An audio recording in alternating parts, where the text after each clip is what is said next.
من الشيطان الرجيم.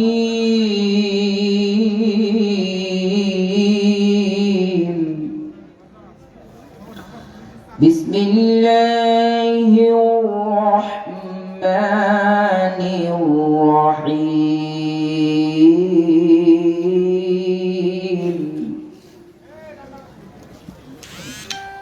يا أيها الإنسان ما غرك بربك الكريم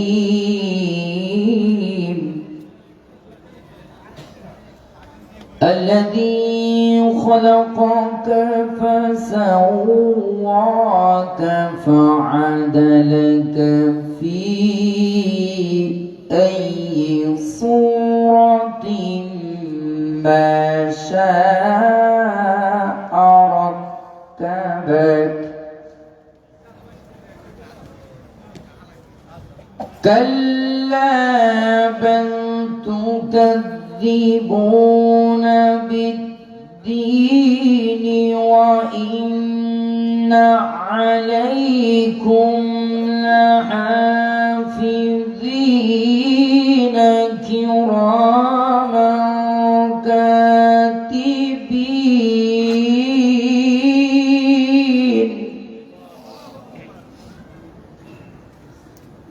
كلا بل تكذبون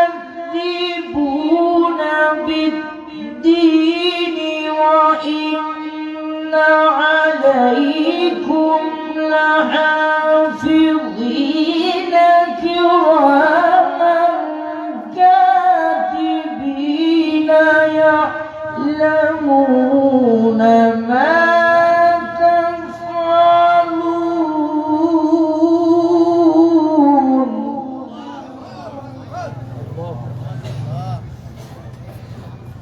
الله أكبر. بسم الله الرحمن الرحيم. وما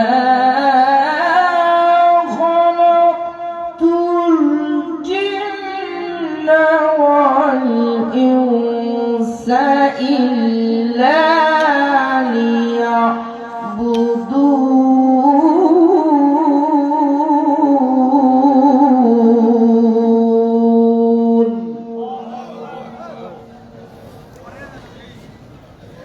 صدق الله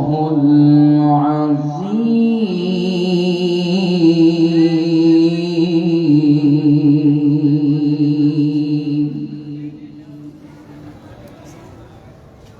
হেরার গুহায় তোমারি ধ্যান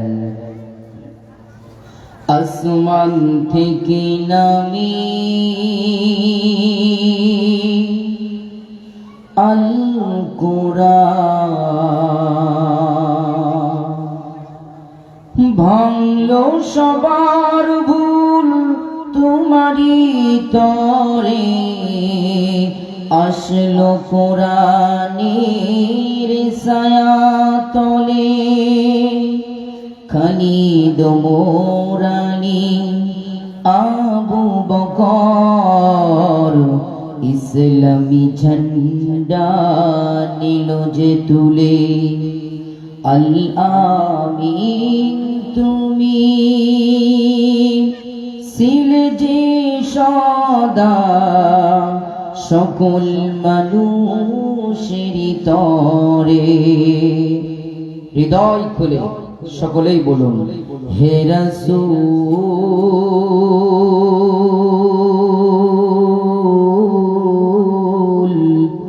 তোমাকে ভুলি আমি কেমন করে। মন থেকে একটু বলুন না, ভালো লাগবে। হে রাসূল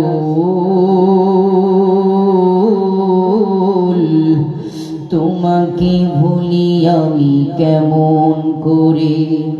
হাজারো ব্যথা বেদনার পরে ফিরে আসুনি তুমি আপন ঘরে, দিনের আলো তুমি ছড়িয়ে দিতে, চলে গেলে মদিনায় মক্কা ছেড়ে হে রাসূল।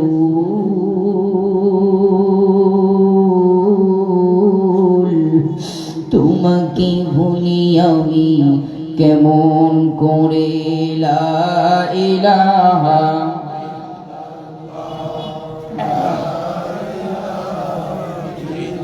লা ইলাহা। দুনিয়া থাকার জায়গা না রে দুনিয়া, দুনিয়া থাকার জায়গা না। এ দুনিয়ায় কেউ কি থাকতে পারবে? কথা বলতে হবে। ক্ষমতার দাপটে, অর্থের গরমে, কথা বলেন না কেন? আপনারা কথা না বললে বুঝি কি? কেউ কি থাকতে পারবে? একটু আওয়াজ করে বলেন না, কেউ কি থাকতে পারবে? কেউ থাকতে পারবে না। পৃথিবীর বুক থেকে সবাইকেই চলে যেতে হবে। আমরা যারা না না বলছি, আবার কেউ বলছি না, যারা এখানে বসে আছি, আমরা মনে হয় থাকতে পারবো। থাকা যাবে কি? দুনিয়া থাকার জায়গা না রে দুনিয়া, দুনিয়া থাকার জায়গা না। না ফেরার দেশে যাইবা একদিন ভেসে, ফিরে তো আর আইবা না রে দুনিয়া, দুনিয়া থাকার জায়গা না। লা ইলাহা লা ইলাহা লা ইলাহা ইল্লাল্লাহু মুহাম্মাদুর রাসূলুল্লাহ।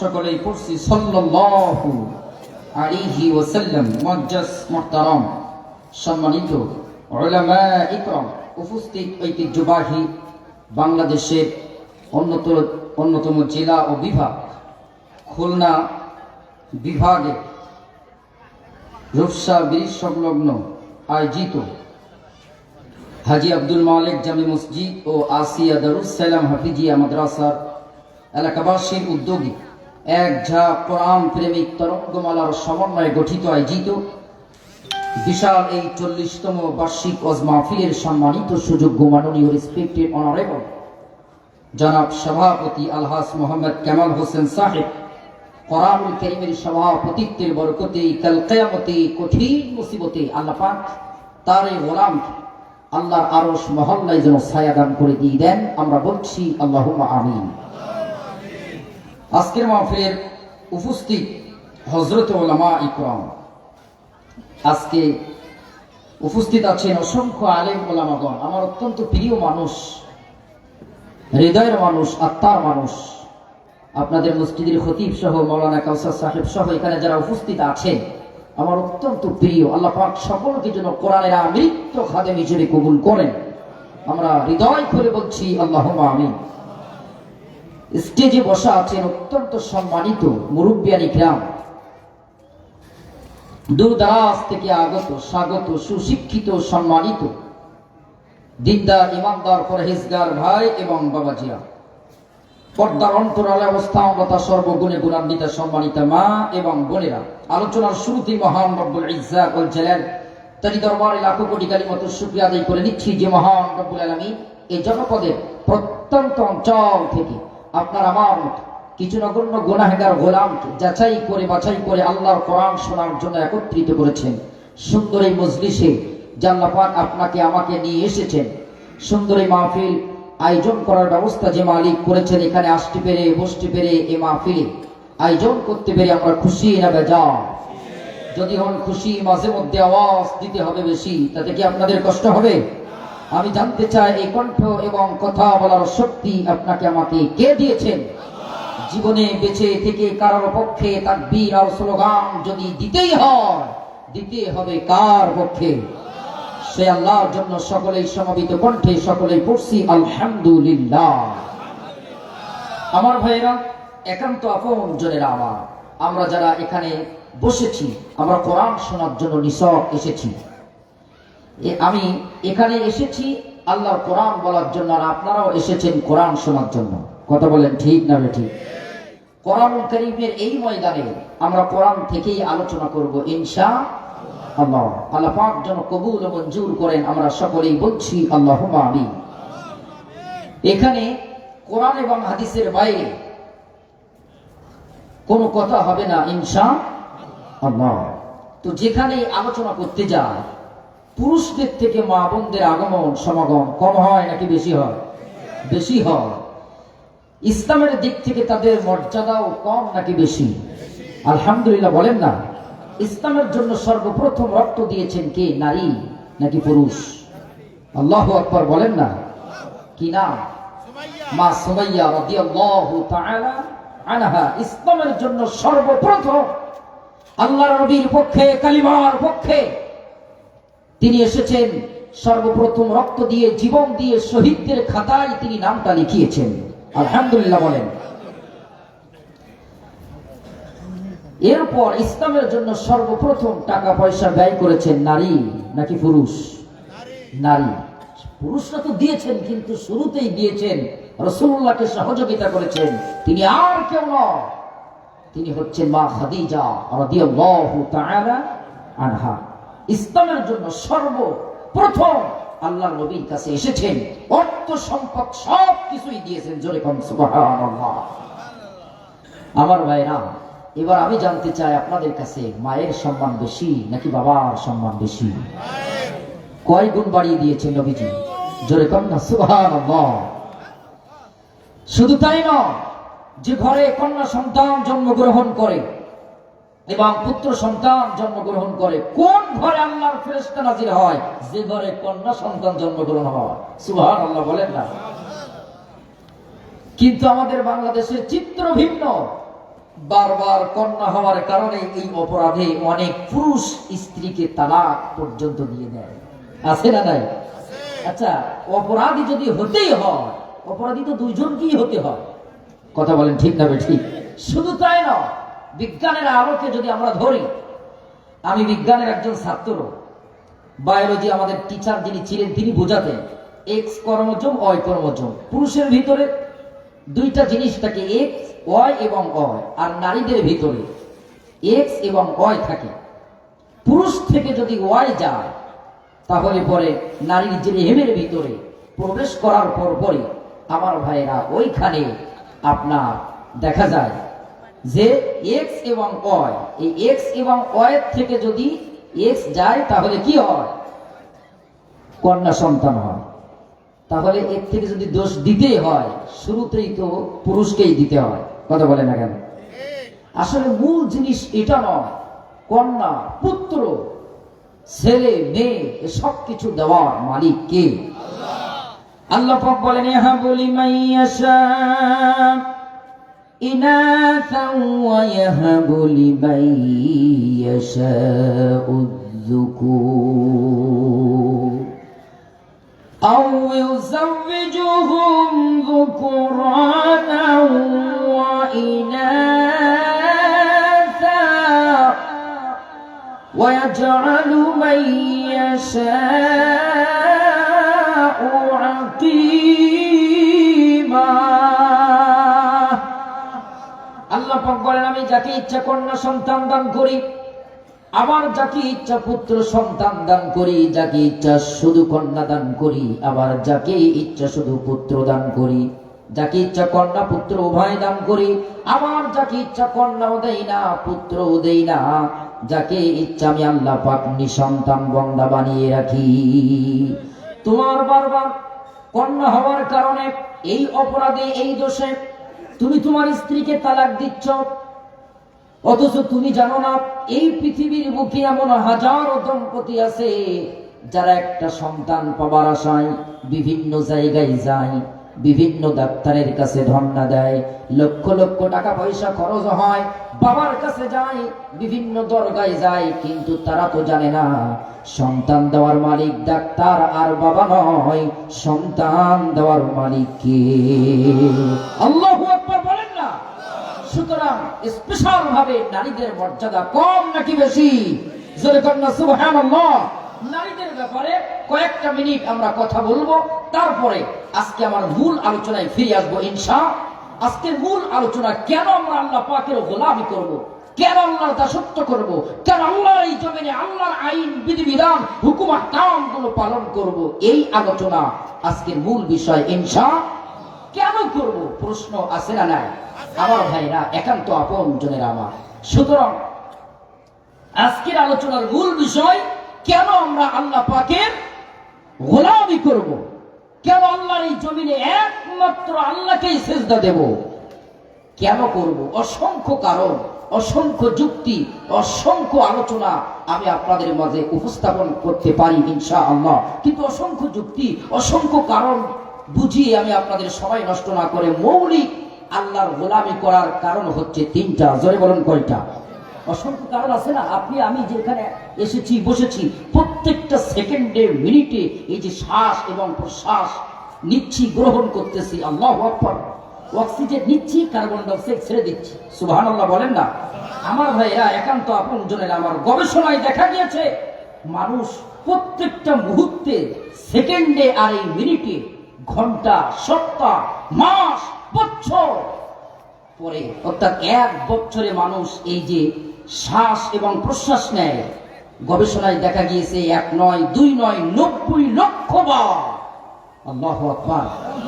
আল্লাহ পাকের কি নিয়ামত প্রত্যেকটা মুহূর্তে আমি ভোগ করতেছি, এবং আপনার আমার দেহের ভিতরে, শরীরের ভিতরে এই যে আত্মা, এই যে রুহু, ডাক্তারের পরিভাষায় বলে সিস্টোলিক এন্ড ডায়াস্টোলিক, প্রত্যেকটা মুহূর্তে শ্বাস এবং প্রশ্বাস, এই যে এখানে সংকোচন এবং সম্প্রসারণ হচ্ছে, প্রতি বছরে আপনার আমার 4 কোটি বার এটা সংকোচন এবং সম্প্রসারণ হয়। বলেন আল্লাহু আকবার। আচ্ছা, অক্সিজেন যদি ফেল হয়, ক্লিনিক কিংবা হাসপাতালে আপনাকে আমাকে নিয়ে যাওয়া হয়, সেখানে নেওয়ার পরই আপনার আমার মনে হয় ফ্রি সার্ভিস দেয়, দেয় কি না? অথচ কি সুন্দর গাছগাছালি, পাখপাখালি, আকাশ বাতাস, আল্লাহ পাকের অসংখ্য নিয়ামত, 3.5 হাত আপনার আমার বডি স্ট্রাকচারের ভিতরে অসংখ্য নিয়ামত কে দিয়েছেন? এটা কি গুণে গুণে শেষ করা যাবে? আল্লাহ পাক বলেন, ওয়া ইন তাউদ্দু নি'মাতাল্লাহ লা তুহসুহা। বান্দারে, আমি যে তোমার নিয়ামত গুলো দিয়েছি শরীরের ভিতরে, তোমার এই পৃথিবীর বুকে বসবাস করার জন্য, প্রত্যেকটা মুহূর্তে এটা গুণে গুণে শেষ করা যাবে। জোরে কন্যা সুবহানাল্লাহ। সুতরাং অসংখ্য যুক্তি এবং কারণ নয়, মৌলিক 3টা কারণে আমরা আল্লাহর গোলামি করব। জোরে বলেন কয়টা? এই আলোচনা করব, তার আগেই 5টা মিনিট মা বোনদের ব্যাপারে আলোচনা করেই এখানে ফিরে আসবো। আল্লাহ যেন কবুল করেন। বলেন আল্লাহুম্মা আমিন। একটু দুহাত উঁচু করেন তো। লিল্লাহে তাকবীর, লিল্লাহে তাকবীর। আপনাদের তাকবীরের আওয়াজ খুব বেশি নয়। তাকবীর দিতে কি কষ্ট হয়? কারণ তাকবীর দিতে হবে কার নামে? আমরা তো পৃথিবীর কোনো ব্যক্তি, কোনো দল, কোনো নেতার পক্ষে তাকবীর দিচ্ছি না। তাকবীর দেওয়ার কথা বলেছেন কে? জবান দিয়েছেন আল্লাহ। আল্লাহ পাক বলছেন, ওয়া রাব্বাকা ফাকাব্বির। জোরে কন্যা সুবহানাল্লাহ। আল্লাহর নামে তাকবীর দিতে হবে। আর এই তাকবীরের মাধ্যমেই পৃথিবীর বুকে মুসলমানদের বিজয় এসেছে। আপনি লক্ষ্য করে দেখেন, ইতিহাসের দিকে খেয়াল করুন, যুগের পর যুগ আবর্তন এবং বিবর্তন, মুসলমানদের যে বিজয় এসেছে, মুসলমানদের শুধুমাত্র শরীরের জন্য নয়, শক্তির জন্য নয়। মুসলমানদের শক্তির উৎস 3টা। জোরে বলুন কয়টা? 1 নাম্বার শারীরিক শক্তি, 2 নাম্বার ঈমানী শক্তি, 3 নাম্বার তাকবীরের শক্তি।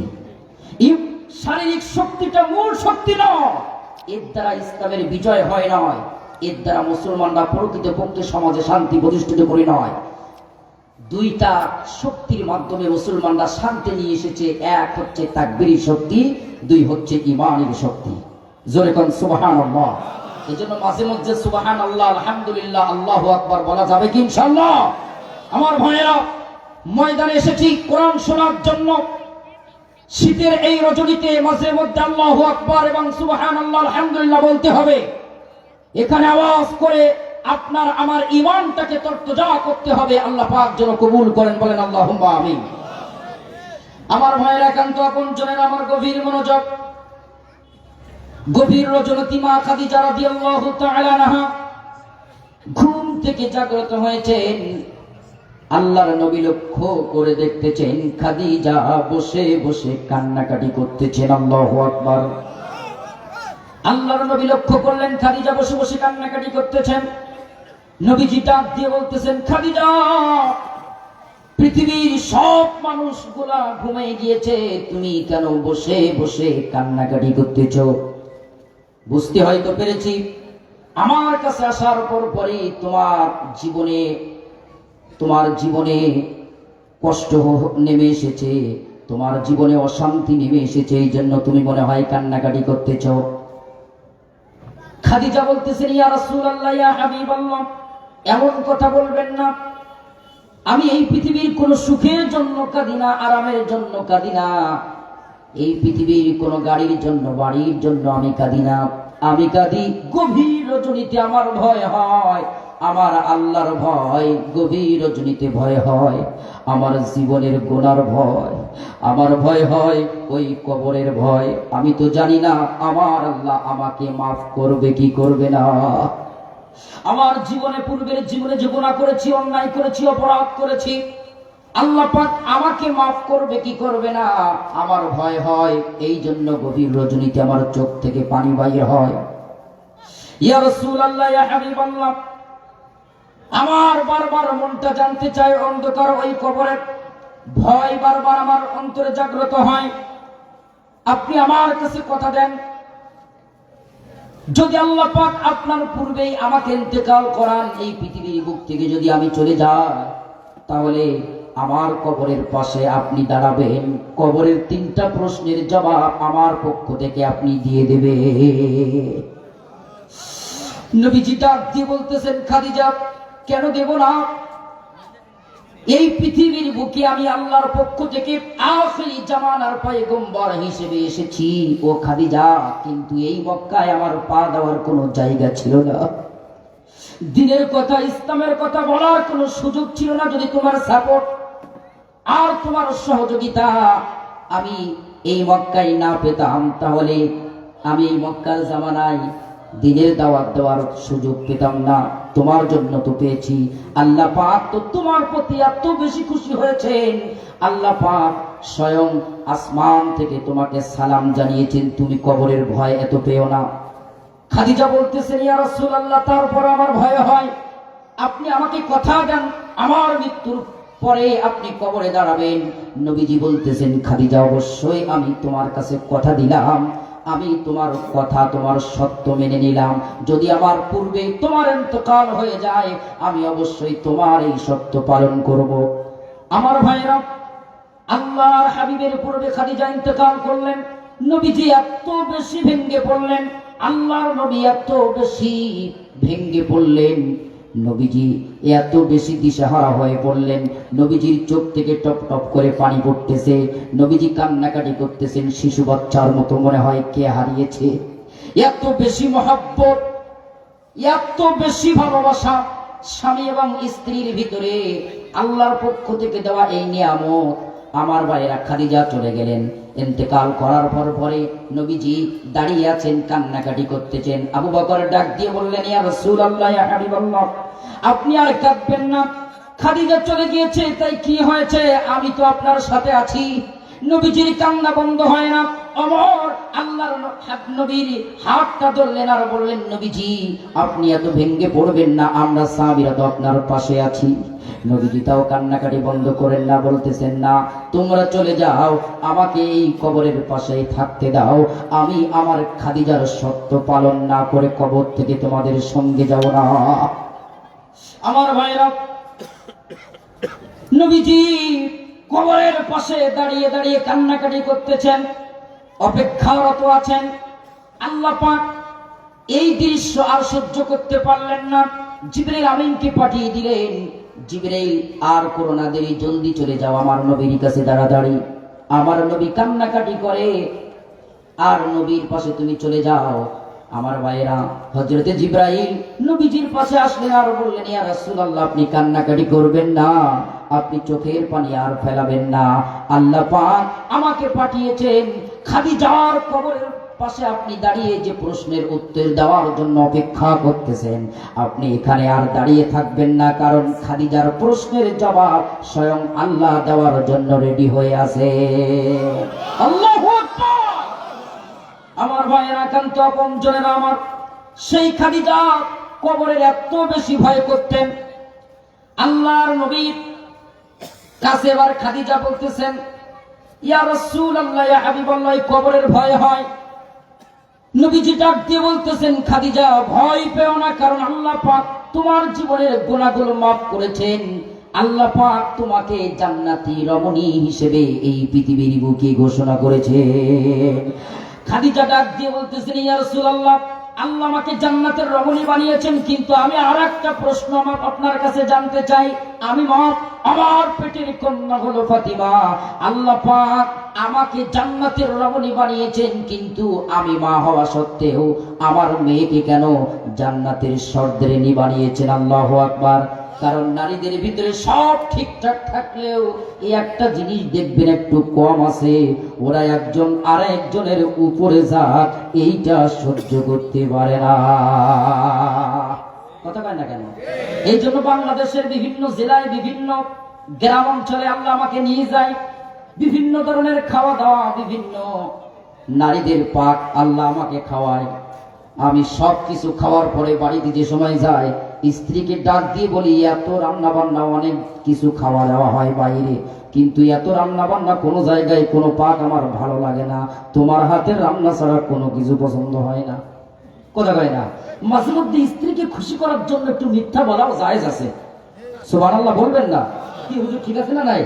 কারণ সব মিথ্যা জন্য গুনাহ নাই। আমরা মিথ্যা বলি কোথায়? এলাকার ভিতরে ভাই ভাই, এলাকার ভিতরে একে অপরের দ্বন্দ্ব লাগাই যে থাকে। কথা কয় না? আমরা মিথ্যা বলি, মিথ্যা সাক্ষী দেই, আমরা মিথ্যা বলি, মানুষের নামে মিথ্যা অপবাদ দেই। কিন্তু স্ত্রীর এখানে মাঝে মধ্যে একটু 500 টাকা শাড়ি, 1000 টাকা বলেন, কোনো অসুবিধা নাই, কারণ তাদের মন জয় করার দরকার আছে না নাই? যারা বলেন আছে না নাই? আমার ভাইয়েরা, মূল জিনিসটা সেটা নয়। খাদিজা তো জানার জন্য বলতেছেন, নবীজি আমি মা, আমার পেটের কন্যা হলো ফাতিমা। আল্লাহ পাক আমাকে জান্নাতের রমণী না বানিয়ে কেন ফাতিমাকে বানিয়েছেন? নবীজি বলতেছেন, ও খাদিজা, দুইটা আমল তোমার থেকে ফাতিমার বেশি থাকার কারণে আল্লাহ পাক তোমাকে জান্নাতের রমণী না বানিয়ে ফাতিমাকে জান্নাতের রমণী বানিয়েছে। বলেন আল্লাহু আকবার। এক নম্বর, খাদিজা, আমি জানতে চাই কত বছর বয়সে তুমি ঈমান এনেছ? খাদিজা চোখের পানি ফেলে আর বলে, ইয়া রাসূলুল্লাহ, ইয়া হাবিবাল্লাহ, আমার বয়স যে সময় 40 বছর, আপনার বয়স সময় 25 বছর, বিবাহ বন্ধনে আবদ্ধ হয়েছি, দীর্ঘ 15টি বছর আপনার সঙ্গে ঘর সংসার করেছি, উঠেছি, বসেছি, খেয়েছি। দীর্ঘ 15 বছর পরে আল্লাহর পক্ষ থেকে আপনার প্রতি কোরআন নাজিল হয়েছে। কোরআন নাজিল হওয়ার পর নবুয়তের প্রথম দায়িত্ব, ঈমানের প্রথম দাওয়াত স্ত্রী হিসেবে আপনি আমার কাছে দিয়েছেন। দীর্ঘ 15 বছর পরে দাওয়াত দেওয়ার পরে আমি বুঝতে পেরেছি আপনার ভিতরে যে আদর্শ, আপনার ভিতরে যে গুণাগুণ, আপনার ভিতরে যে কোয়ালিটি আমি দেখেছি, লক্ষ্য করেছি। আপনি স্বাভাবিক কোনো ব্যক্তি নয়, স্বাভাবিক কোনো মানুষ নয়, আপনি যে আখিরি জামানার পয়গম্বর। স্ত্রী হিসেবে আমি সাক্ষী দিচ্ছি, এতে আমার কোনো সন্দেহ না। আল্লাহু আকবার। আমার ভাইরা, সব জায়গায় হুজুর হওয়া যায়, স্ত্রীর কাছে কিন্তু হুজুর হওয়া তো সহজ নয়। সব জায়গায় বড় নেতা হওয়া যায়, সব জায়গায় বড় বড় সিলার পাওয়া যায়, ওখানে সম্মান পাওয়া কিন্তু সহজ কথা নয়। কথা কয় না? কথা কয় না? আমার ভাইয়ের, একান্ত আপনজনের আমার, কিন্তু নবীজি তো স্বাভাবিক কোনো ব্যক্তি নয়, স্বাভাবিক কোনো মানুষ নয়। নবীজির সার্টিফিকেট স্বয়ং আল্লাহ দিয়েছেন। জোরে কোন সুবহানাল্লাহ। এবার নবীজি ডাক দিয়ে বলতেছেন, ও খাদিজা, দীর্ঘ 40-এর পরে 15 বছর পেরিয়ে গিয়েছে, তারপরে তুমি ঈমান এনেছো। এর পূর্বে তুমি তো ইমানদার ছিলে না। এবার আমি জানতে চাই তোমার পেটের কন্যা ফাতিমা কত বছর বয়সে ঈমান এনেছে?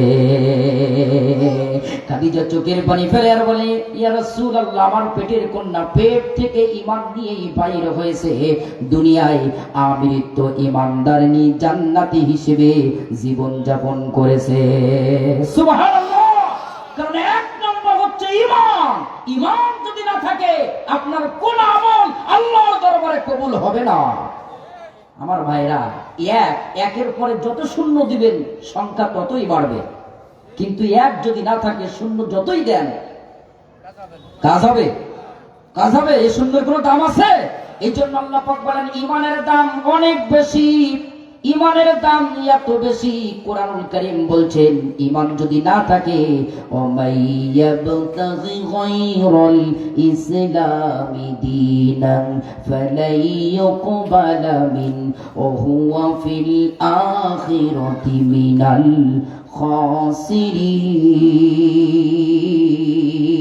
খাসিরিন। ঈমান ছাড়া, ইসলাম ছাড়া এই পৃথিবীর বুকে যারা যত বেশি আমল করুক না কেন, ওই আমল আল্লাহর দরবারে কবুল হবে না, অবশ্যই তারা ক্ষতিগ্রস্ত হবে। এবার খাদিজা ডাক দিয়ে বলতেছেন, ইয়া রাসূলুল্লাহ, ইয়া হাবিবাল্লাহ, বুঝতে পেরেছি। 2 নাম্বার আমল কি? এবার নবীজি বলতেছেন, ও খাদিজা, 2 নাম্বার আমল আমি জানতে চাই কত বছর বয়সে তুমি পর্দা করেছো?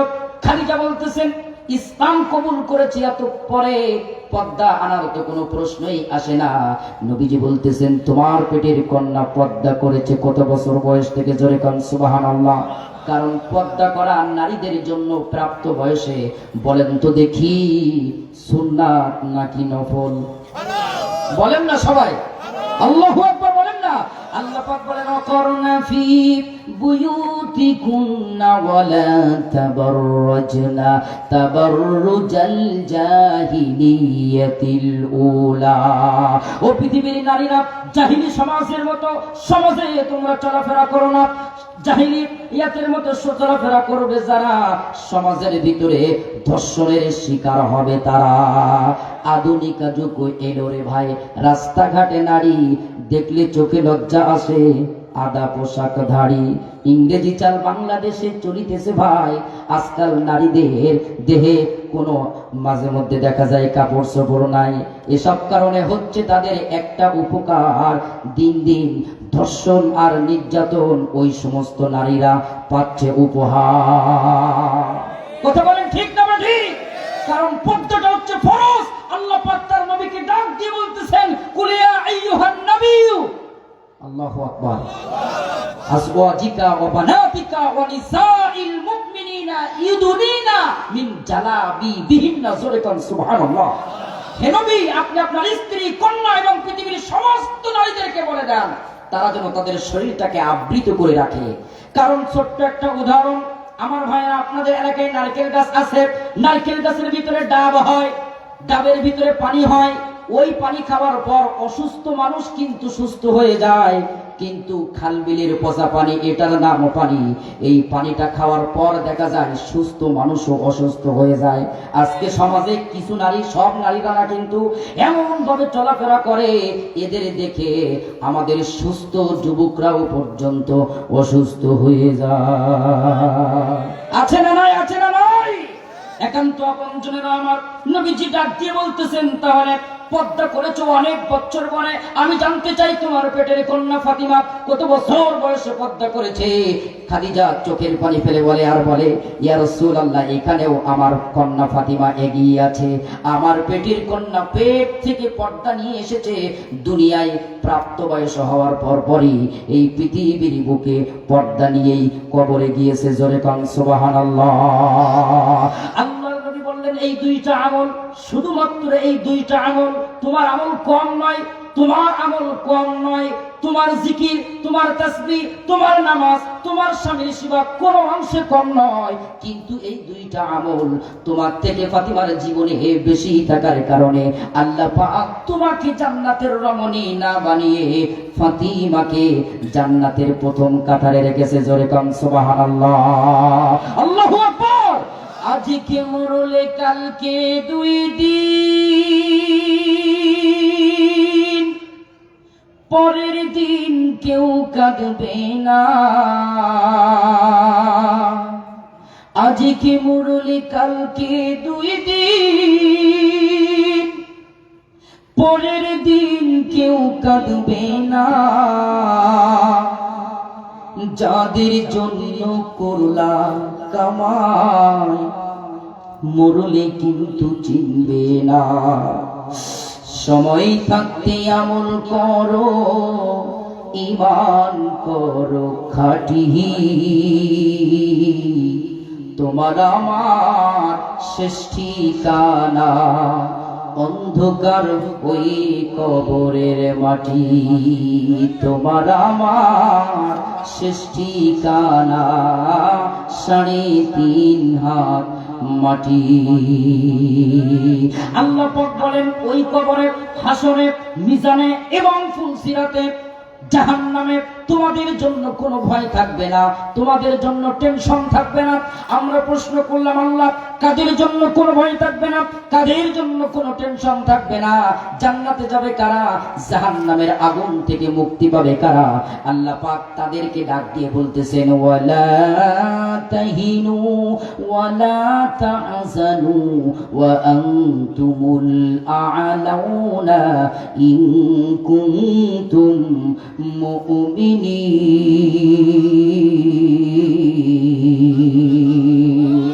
কোনো ভয় নাই, কোনো টেনশন নয়।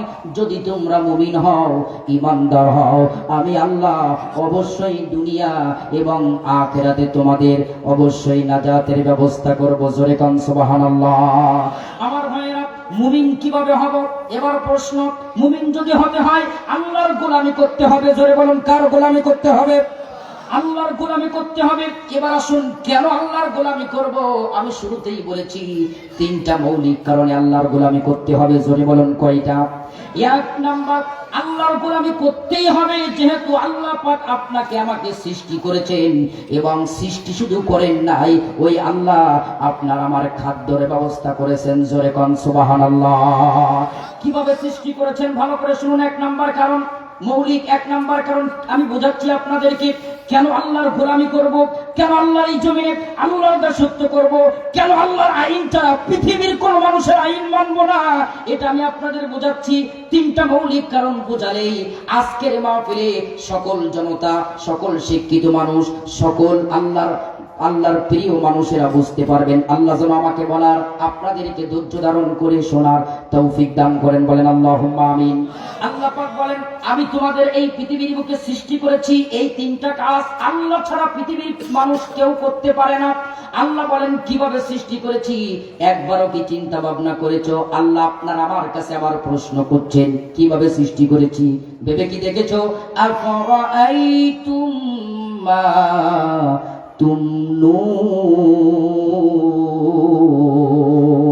পুরুষ থেকে এই যে বীর্য নির্গত হয়, আল্লাহ বলে এই যে নাপাক পানিটা নির্গত হয়, এটা কি পৃথিবীর কোন ডক্টর, কোন বৈজ্ঞানিক, কোন গবেষক সৃষ্টি করেছে, নাকি আমি আল্লাহ সৃষ্টি করেছি?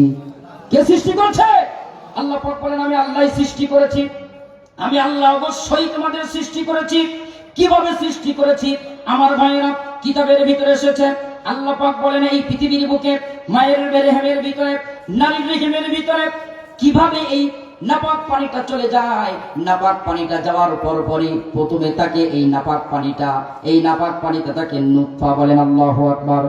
প্রথমে তাকে নুতফা, 40 দিন নারীর রেহেমের ভিতরে এই নাপাক পানিটা অবস্থান করে। তারপরে আবার 40 দিন অতিক্রম করার পর আমার ভাইরা এই পানিটা হয়ে যায় আলাকা, অর্থাৎ রক্ত। বলেন আল্লাহু আকবার। আবার তৃতীয় ধাপে, অর্থাৎ তৃতীয় ধাপ যে সময় চলে যায়, হওয়ার পরে 40 দিন অতিক্রম করার পরে এই রক্ত আস্তে আস্তে গোষ্ঠ পরিণত হয়ে যায়। জোরে কান সুবহানাল্লাহ। 120 দিন, ভালো করে হৃদয়ের কান দিয়ে শুনুন, 120 দিন এই পানিটা অতিক্রম করার পর প্রথমে হচ্ছে নাপাক পানি, তারপরে হচ্ছে আপনার রক্ত, তারপরে গোশত।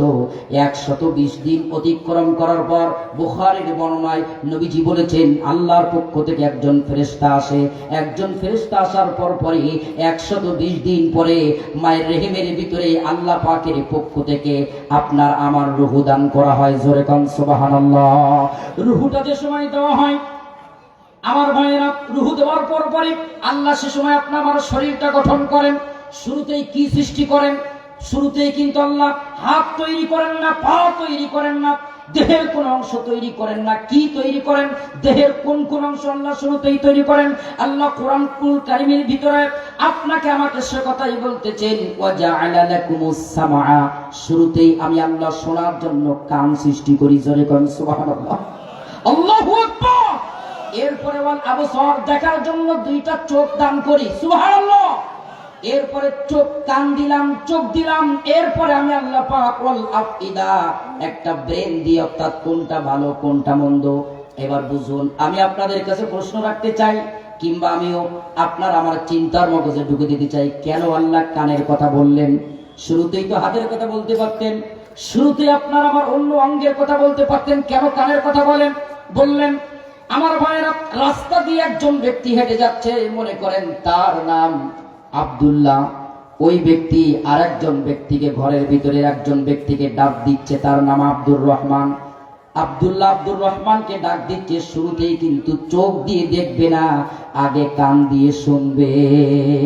এখানে যারা এসেছেন কান দিয়ে যদি শুনতে না পেতেন তাহলে কোনো কিছুই বুঝতে পারতেন না। এই শরীরের কোনো অঙ্গ প্রত্যঙ্গ আপনার আমার কাজে আসতো না। কথা বলেন ঠিক কিনা? কান দিয়ে শুনতেছেন, তারপরে শোনার পরে দেখতেছেন কে কথা বলছে, তারপরে ব্রেন দিয়ে চিন্তা ভাবনা করতেছেন কি বলতেছে। আল্লাহ পাক বলেন, ওয়া জাআলা লাকুমুস সামআ ওয়াল আবসার ওয়াল আফইদা, আমি পর্যায়ক্রমে কান দিলাম, চোখ দিলাম, ভালো এবং মন্দ, টুরু এবং ফলস, সত্য এবং মিথ্যা, জান্নাতের পথ কোনটা, জাহান্নামের পথ, এটা বোঝার জন্য আমি আল্লাহ তোমার ব্রেন সৃষ্টি করেছি। জোরে কোন সুবহানাল্লাহ। আমি আল্লাহ ইচ্ছে করলে পরে মায়ের রেখামের ভিতরে, নারীর রেখামের ভিতরে নাপাক পানিকে নষ্ট করে দিতে পারতাম। আমি ইচ্ছে করলে তোমাকে বেকারঙ্গ করে সৃষ্টি করতে পারতাম। ইচ্ছে করলে পরে তোমাকে বধির, অন্ধ করে দুনিয়ায় সৃষ্টি করতে পারতাম। আমি সেটা করি নাই, নিয়ামত দিয়ে ভরপুর করে দিয়েছি। আমার ভাইয়েরা, চিন্তা করে দেখুন, আল্লাহ আপনাকে আমাকে কত সুন্দর করে সৃষ্টি করেছে। আল্লাহ যদি সৃষ্টি না করতেন, পৃথিবীর কোন বৈজ্ঞানিক, কোন ডক্টর আপনাকে আমাকে এই সিস্টেমে সৃষ্টি করার কোনো সাহস নাই। আল্লাহু আকবার। এই জন্য কবি বলতেছে, আচ্ছা মানুষ বলো দেখি রাত্রি কেন কালো, আচ্ছা মানুষ বলো দেখি রাত্রে কেন কালো, সূর্যমণি কোথা থেকে পেল এত আলো, ফুলগুলি সব নানান রঙের কেমন করে হয়, পাতাগুলি সবুজ বটের ফুলের মতো নয়, ডিমগুলি সব একই রকম, পার্থক্য নেই মোটের, সাদা কালো বাচ্চাগুলি কেমন করে ফোটে। আমার ভাইরা, কবি কত সুন্দর করে লিখতেছেন, চিনি কেন এত মিষ্টি, তেঁতুল কেন টক, কোকিল কেন এত কালো, সাদা কেন বক, দুধ কেন এত সাদা, মরিচ কেন ঝাল, আমগুলি সব পাকলে পরে কেমনে হয় তা লাল। মানুষে পশু পাখি কয় না কথা, মানুষ কেন কয়? একবারও কি চিন্তা ভাবনা করে দেখেছো এগুলো কেমন করে হয়? মনে হয় এমনি এমনি হয়। আল্লাহু আকবার। আল্লাহ পাক বলেন, পশু পাখি কয় না কথা, মানুষ কেন কয়? মানুষ একবারও কি চিন্তা করে দেখেছো এগুলো কেমন করে হয়? আমরা সবাই বাস করি এই পৃথিবীর অঙ্গে, হাতের লেখা মুখের চেহারা মেলে না কারোর সঙ্গে। আল্লাহ বলছেন, আল্লাযী খলাকাকা ফাসাওয়াকা ফাআদালাক ফি আইয়ি সূরাতিন মা শাআ রাক্কাবাক। এই পৃথিবীর বুকে আদম আলাইহিস সালাম থেকে শুরু করে আখিরি জামানার পয়গম্বর যত নবী আলাইহিস সালাম উম্মত, লক্ষ কোটি কোটি মানুষ এসেছেন, কারোর চেহারার সঙ্গে কারোর চেহারার মিল নাই, কারোর গলার কণ্ঠের সঙ্গে কারোর গলার কণ্ঠের মিল নাই, এমনকি চেহারা আর গলার সুর তো দূরে যাক, হাতের ছাপের সঙ্গে আঙ্গুলের এই প্রিন্টের সঙ্গে কারোর আঙ্গুলের প্রিন্টের মিল নাই। জোরে কোন সুবহানাল্লাহ। চেহারার সুর যদি মিল হতো, দুনিয়ায় বসবাস করার অনুপযোগী হয়ে যেত। কথা হয় না কেন আমার ভাইরা? আল্লাহ তাই তো বলছেন। আচ্ছা মানুষ একবারও কি ভেবে দেখেছ, একবারও কি ভেবে দেখেছ এই পৃথিবীর বুকে তোমরা বাস করো, হাতের লেখা মুখের চেহারা মেলে না কারোর সঙ্গে, আর মেলে না গলার সুর, বুড়ি আঙ্গুলের টিপ, প্রমাণ হয়ে গেল মহান রব আছেন যে একজন। এ কথাটাই ঠিক না বেঠি? আল্লাহ তোমার স্নেহের ছায়ায় আমরা বেঁচে আছি, তোমার মায়া তোমার দয়ায় অতুল মায়ায় আমরা বেঁচে আছি। কত শত নেয়ামত দিয়েছ তুমি, উদার আকাশ আর সবুজ ভূমি, দিয়েছ সুস্থ দেহে অনিত সাহস, পৌঁছতে তোমার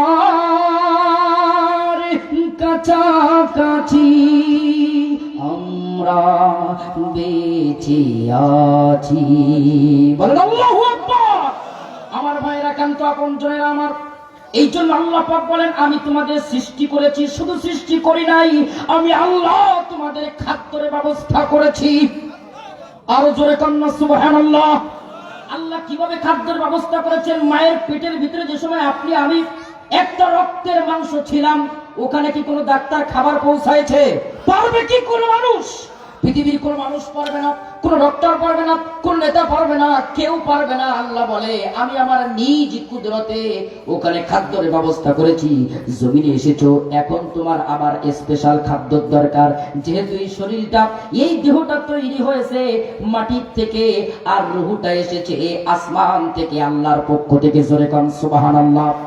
শরীরের জন্য খাদ্যর দরকার, মাটির থেকে, মাটির দেহ তৈরি, মাটির তৈরি খাদ্য তোমার দরকার। আর এই রুহটা এসেছে আল্লাহর পক্ষ থেকে। এই পৃথিবীর বুকে রুহের কোনো খাদ্য নয়, রুহের খাদ্য স্বরূপ আমার আল্লাহ কোরআন দিয়েছে। আল্লাহু আকবার। আল্লাহ পাক বলেন আমি তোমাদের এই দুইটা জিনিস তৈরি করেছি স্পেশাল ভাবে। দেহটা তৈরি করেছি মাটির থেকে, মাটির থেকে তৈরি করেছি। আবার এই খাদ্য, এই জমিনে ফল হয়, এই জমিনে ফসল হয়, এটা কে দেয়? আরো জোরে কোন কে দেয়? আল্লাহ যে ধান গুলো দেয়, যদি ধান না হয়, এই যে বীজটা গুলো বপন করি, এর থেকে যদি ধান না হয়, করার কিছু কি আছে? আল্লাহ বলছে করার কোনো কিছুই ছিল না। যদি তোমরা এর থেকে, ধান থেকে যদি, এই গাছ থেকে যদি, অর্থাৎ বীজ থেকে যদি তোমরা ধান না পেতে, এগুলো যদি চিটা এবং ভুসিতে পরিণত হয়ে যেত, তোমরা কি বলতে? ইন্না লামুগরামুন বাল নাহনু মাহরুমুন। আমরা ঋণে পড়ে গেলাম, আমরা মাহরুম হয়ে গেলাম। কথা কয় না? এই জন্য আল্লাহ পাক বলেন আমি স্পেশাল ভাবে তোমাদের এই জমিন থেকে খাদ্যর ব্যবস্থা করেছি। এই জমিন থেকে খাদ্য আমি আল্লাহ নিজ কুদরতে, নিজ কুদরতে আমি আল্লাহ পাক উৎপন্ন করেছি। জোরে কোন সুবহানাল্লাহ। এই পৃথিবীর বুকে আল্লাহ পাক চারজন ব্যক্তিকে তাম পৃথিবীর রাজত্ব দান করেছিলেন। তার ভিতরে দুইজন কাফের আর দুইজন মুমিন। জোরে বলুন কয়জন কাফের? দুইজন কাফের আর দুইজন মুমিন। দুইজন মুমিনের ভিতরে একজন হচ্ছেন আল্লাহর পয়গম্বর হযরত সুলাইমান আলাইহিস সালাম। আল্লাহ পাক তাকে এত বেশি রাজত্ব দান করেছিলেন, সমস্ত মাখলুকাতের ভাষা বুঝতেন। ইচ্ছে করলে সেই সময় তক্তার উপরে, চেয়ারের উপরে বসে কোন রকম ইঞ্জিন, কোন রকম তেল ছাড়াই তাম পৃথিবী তিনি মাসের পর মাস সফর করতে। আল্লাহু আকবার বলেন না? সুলাইমান আলাইহিস সালাম আল্লাহর কাছে আরজ করেন, আল্লাহ এই পৃথিবীর বুকে সমস্ত মাখলুকাতের একটা সাহায্য আমি খাদ্যের ব্যবস্থা করতে চাই। আল্লাহ পাক বলেন তুমি পারবে না, কারণ পৃথিবীর মানুষের মাখলুকাতের খাদ্যের দায়িত্ব পৃথিবীর কোনো মানুষের নয়, এটা একমাত্র আমি আল্লাহ। তিনি বারবার আরজ করলেন। আল্লাহ পাক বলেন ঠিক আছে, তোমার আরজ আমি কবুল করলাম। সুলাইমান আলাইহিস সালাম এবার তিনি নিজের থেকে দায়িত্ব নিলেন, প্রস্তুতি গ্রহণ করলেন। আমার ভাইয়েরা 1,20,000 বাবুর্চি, আল্লাহু আকবার, 40,000 চুলা, 1,20,000 বাবুর্চি, 40,000 চুলা নিযুক্ত করলেন। এভাবে করে এক নয় দুই নয় দীর্ঘ এক সপ্তাহ তিনি রান্না বান্নার ব্যবস্থা করলেন, ডেগের পর ডেগ তৈরি করলেন, খাদ্যের ব্যবস্থা স্বরূপ স্তূপ প্রত্যেক জায়গায় জায়গায় একটা লাইন করলেন। আমার ভাইরা, হঠাৎ করে সামুদ্রিক একটা তিমি মাছ সুলাইমান আলাইহিস সালামকে বলতেছেন, আমি এই পৃথিবীর বুকে এসেছি, আমার এখন ক্ষুধা লেগেছে, একটু খেতে দাও। আল্লাহর পয়গম্বর সুলাইমান আলাইহিস সালাম বলতেছেন, না, সময় এখনো হয় নাই, অমুক সময় অমুক টাইমে খেতে দেব। সামুদ্রিক মাছ, তিনি তো আল্লাহর পক্ষ থেকে এসেছেন, বলতেছেন, সুলাইমান রে, আমি তোমার কোনো কথা শুনতে চাই না, কারণ আমার যে সময় ক্ষুধা পায় আমার আল্লাহ আমাকে খেতে দেয়। আল্লাহু আকবার। আমার মায়েরা, সুলাইমান আলাইহিস সালাম বাবুচিকে বললেন তাকে সামান্য অংশ খেতে দাও, কিন্তু কিতাবের ভিতরে এসেছে ওই সামুদ্রিক মাছটা হা করলেন, তিনটা অংশ তৈরি হয়ে গেল। তিনটা অংশ থেকে খাদ্য থেকে দেওয়ার মুখের ভিতরে দিতে লাগলেন, দিতে দিতে সব খাদ্য সুলাইমান আলাইহিস সালাম শেষ হতে লাগলেন। অংশ দেখা গেল ওই যে সামুদ্রিক মাছের তিনটা অংশ থেকে এখনো একটা অংশ খাওয়ার পর দুইটা অংশ বাকি রয়ে গেল। পৃথিবীর বুকে কেউ কি তাহলে খাদ্যের ব্যবস্থা করতে পারবে? কোন নেতা, কোন নেত্রী, কোন দেশের প্রধানমন্ত্রী আপনাকে আমাকে খাওয়ায় কে? সে আল্লাহর ডাকার দরকার আছে না নাই? আর জোরে কন্যা সুবহানাল্লাহ, আর জোরে বলেন আল্লাহু আকবার। তোমারি জিকে পড়ে অবাক হই, কেমন করে খুঁজে না পাই কোনো ভাষা শুকুর গুজার করার আল্লাহ। বলেন সুবহানাল্লাহ, আলহামদুলিল্লাহ, লা ইলাহা ইল্লাল্লাহু মুহাম্মাদুর রাসূলুল্লাহ। জোরে কোন সাল্লাল্লাহু আলাইহি ওয়াসাল্লাম। আমার ভাইরা, আমি বোঝাচ্ছি কয়টা মৌলিক কারণে আল্লাহর গোলামি করতে হবে। আরো জোরে বলেন কয়টা? একটা হয়ে গেল। এবার আসুন স্বল্প সময়ের ভিতরে অল্প কথার দ্বারা বুঝে নেন আমার ভাইরা। 2 নাম্বার, আল্লাহ পাক বলেন এই পৃথিবীর বুকে সকল মানুষ যত বড় ব্যক্তি হোক না কেন সবাই ঘুমায়, আমি আল্লাহ ঘুমাই না। জোরে কোন সুবহানাল্লাহ। আল্লাহ বলেন, আল্লাহু লা ইলাহা ইল্লা হুয়াল হাইয়ুল কাইয়ুম লা তাখুযুহু সিনাতু ওয়ালা নাওম। প্রত্যেক ফরজ নামাজের পরে নবীজি বলেছেন যে ব্যক্তি এই যে আয়াতুল কুরসি, জানেন না আপনারা? আয়াতুল কুরসি যারা পড়বে, ফরজ নামাজের পরে যারা তেলাওয়াত করবে, নবীজি বলবে ওই ব্যক্তির অবশ্যই জান্নাত দেওয়া হবে। ওই ব্যক্তির মাঝখানে একটা জিনিস হচ্ছে দেওয়াল আছে, সেটা হচ্ছে মৃত্যু। ওই ব্যক্তি মরে না, তাই আল্লাহর জান্নাতে প্রবেশ করে না। যে ব্যক্তি নামাজের পরে, ফরজ নামাজের পরে আয়াতুল কুরসি পড়বে, প্রত্যেক ফরজ নামাজের পরে মৃত্যুর পরপরই আমার আল্লাহ তাকে জান্নাত দান করবে। কারণ কি? কারণ আয়াতুল কুরসির ভিতরে আছে আল্লাহর তাওহীদ, রিসালাত, রাজত্ব, বরত্ব। জোরে কোন সুবহানাল্লাহ। মুসা আলাইহিস সালাম বলেন, আল্লাহ তুমি কি ঘুমাও না? আল্লাহ পাক বললেন, মুসা তুমি কি বিশ্বাস করো না? আল্লাহ পাক এই কথা বলার পর মুসা আলাইহিস সালাম বলেন, আল্লাহ বিশ্বাস না করলে নবী হয়েছে কেমনে? বিশ্বাস করি কিন্তু বুঝেই আসে না। আল্লাহ বোঝানোর জন্য তুর পর্বতে যেতে বললেন, মুসা আলাইহিস সালামকে বলেন, নাও একটা হাতে গ্লাস নাও। কি নাও? মুসা আলাইহিস সালাম হাতে গ্লাস নিলেন। আল্লাহ বলছেন, ঘুম, এবার মুসাকে ধরো। আল্লাহর কি এত কথা ভালো লাগে? কুম, 2টা অক্ষরের মালিক, ফায়াকুন হয়ে যায়। আল্লাহু আকবার। বিগত বছরগুলোতে আমরা তো মনে করেছিলাম মানুষের প্রতি জুলুম আর অত্যাচার কিভাবে বন্ধ হবে, কিন্তু আল্লাহ বলছেন, ওমাকারুল্লাহ, জুলুমের স্টিম রোলার যত বেশি হবে, জালিমের মসনদ তত ভেঙে চলে তছনছ হয়ে যাবে।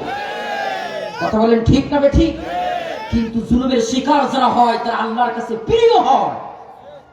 দুর্ভাগ্যজনক হলেও সত্য, আল্লাহর কসম, আমি জানি it is not political meeting, I am not political person, আমি জানি এটা কোনো রাজনৈতিক মঞ্চ নয়, আমিও কোনো রাজনৈতিক ব্যক্তিও নয়, কিন্তু তারপরে 2-1টা কথা বলতেই হয়, কারণ মাজলুমের পক্ষে কোরআন কথা বলেছে, জালিমের বিরুদ্ধে আল্লাহ বক্তব্য দিয়েছে।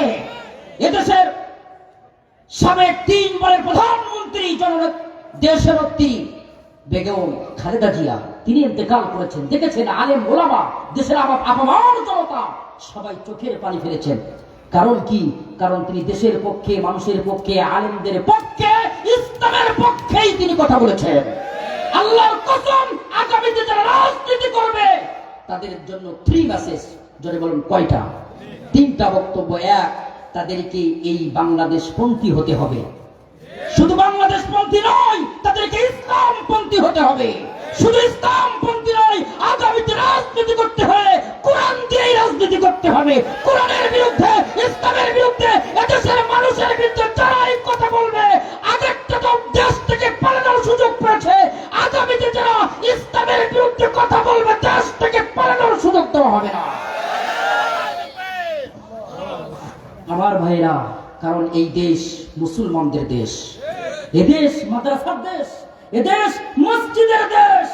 দেখেন এখানে এই যে মাদ্রাসা, আলহামদুলিল্লাহ বলেন না, হাজী আব্দুল মালিক জামি মসজিদ, দারুস সালাম হাফিজিয়া মাদ্রাসা, দীর্ঘদিন আলহামদুলিল্লাহ আপনাদের খেদমতেই বাচ্চারা এখানে লেখাপড়া করছে, কোরআন শিক্ষা করছে। এই জন্য মনে করবেন না, হ্যাঁ আপনারা অনেকেই মনে করেন হুজুররা শুধু কোরআন শিক্ষা কি করবে মসজিদে, না, এমন চিন্তা চেতনা আগের মানুষের ছিল, কিন্তু এই মুভমেন্ট, এই মাইন্ড, এই চিন্তা, এটা আলহামদুলিল্লাহ এখন পরিবর্তন হয়েছে। এখন অনেক হায়ার এডুকেটেড পারসন, বড় বড় ফ্যামিলির ছেলে এবং মেয়েরা মাদ্রাসায় পড়ছে, হাফেজ হচ্ছে, ডক্টর হচ্ছে, ইঞ্জিনিয়ার হচ্ছে, জজ হচ্ছে। সুবহানাল্লাহ বলেন না। এজন্য আমি আপনাদেরকে আবদার করব, আপনি আপনার সন্তানকে শুরুতেই কোরআন শিক্ষা দেন। সুবহানাল্লাহ বলেন না। Teach your children holy Quran, the holy Quran will teach your children everything. আপনি আপনার সন্তানদেরকে শুরুতেই কোরআনটা শিক্ষা দেন, আপনার সন্তানকে কোরআন এই বিশ্বটাকে শিক্ষা দিয়ে দেবে। সুবহানাল্লাহ। আপনার সন্তান যদি শুরুতেই কোরআন শেখে, ওই সন্তান ডাক্তার হবে, ডাক্তার হওয়ার পর মানুষের সেবার নামে হত্যা করবে না। আপনার সন্তান যদি কোরআন শেখে, ওই সন্তান কোরআন শেখার পর যদি জজ হয়, তাহলে কখনো আলেম ওলামা এবং মানুষ, অভাবগ্রস্ত মানুষের বিরুদ্ধে রায় দেবে না। আপনার সন্তান যদি কোরআন শেখে, ওই সন্তান কোরআন শেখার পর আল্লাহর কসম এই পৃথিবীর বুকে কোনো অন্যায় অপরাধের সঙ্গে জড়িত থাকবে। আমরা সেই কোরআনের পথে আজকে রাজি আছি না নাই?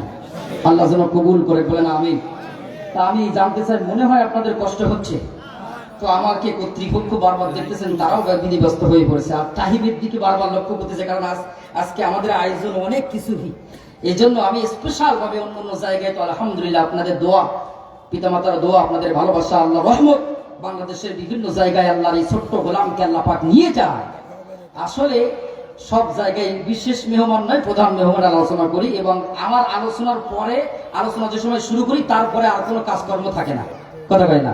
এই জন্য আমি হৃদয় খুলে আলোচনা করতে পারি, কিন্তু আমার আজকে আলোচনার পরে অনেক কাজ বাকি আছে, কথা কয় না। এই জন্য সেই দিকেও খেয়াল রাখার দরকার আছে না নাই?